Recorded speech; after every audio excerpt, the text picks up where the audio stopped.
Anda masih menyimak jelang debat publik pertama pemilihan Gubernur Sumatera Utara 2018. Masih bersama Mas Sultani, peneliti Litbang Kompas. Sebelumnya kita tadi membahas bagaimana peta pemenang pemilu legislatif maupun pemilihan Gubernur Sumatera Utara sebelumnya. Kita beranjak ke perolehan kursi DPRD Sumatera Utara pemilu 2014. Sebelumnya Golkar yang menang, lalu Demokrat, ini kembali lagi ke tangan Golkar. Apa faktor apa, Mas, yang menyebabkan Golkar pada tahun 2014 kembali menguat di Sumatera Utara?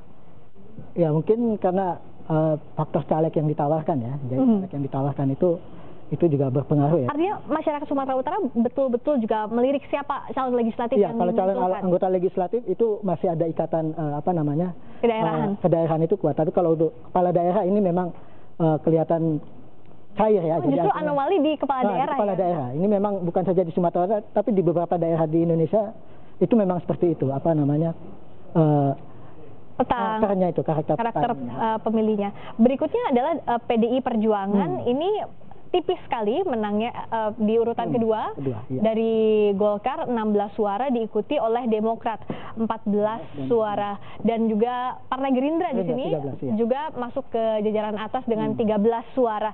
Jadi kalau kita lihat dari tadi, partai-partai yang menguasai pemilu legislatif terutama di Sumatera Utara tidak jauh berbeda dari partai-partai ini ya, hanya urutannya saja yang bergantian, Mas. Iya, jadi kalau kita memetakan secara umum, artinya bahwa itu wilayahnya partai nasionalis. Jadi artinya karakter politik masyarakat Sumatera Utara itu lebih nasionalis. Karena partai nasionalis yang unggul dari tiap tahunnya, iya, apapun itu partainya. Iya, apapun itu partainya. Jadi kalau dia membawa ideologi nasionalis, itu akan mendapat tempat yang cukup kuat di masyarakat Sumatera Utara. Yang ditunggu masyarakat Sumatera Utara tentu tahun ini. Iya. Karena di tahun 2018 ini calon gubernur Sumatera Utara yang akan bertarung ada Edi Rahmayadi berpasangan dengan Musa Rajeksyah. Ini mengantongi 60 kursi didukung oleh partai politik yang mengusungnya.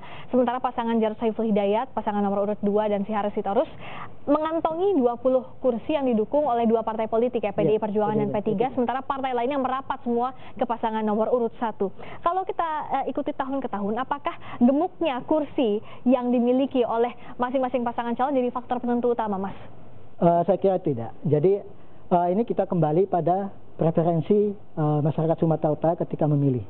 Apakah mereka menggunakan preferensi partai politik kemudian ditambah dengan etnis atau agama, atau preferensinya itu hanya pada salah satu misalnya partai politik, atau mungkin preferensinya pada visi misi yang dibawa. Ini yang akan menentukan gitu kan kemenangan.